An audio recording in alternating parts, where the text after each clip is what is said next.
បងឲ្យក្មេងយើងល្អសរសើររឹងមាំល្អការពារក្មេងយើងតាមវិធីងាយស្រួលតែ6យើងត្រូវ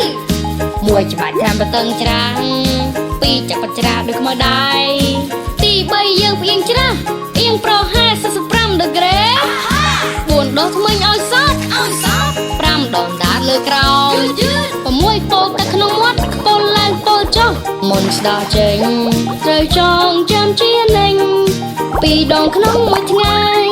គឺយំនឹងថ្ងៃដូចក្រោយញ៉ាំឲ្យរួយកាន់តែល្អបងឲ្យថ្មិញយើងល្អ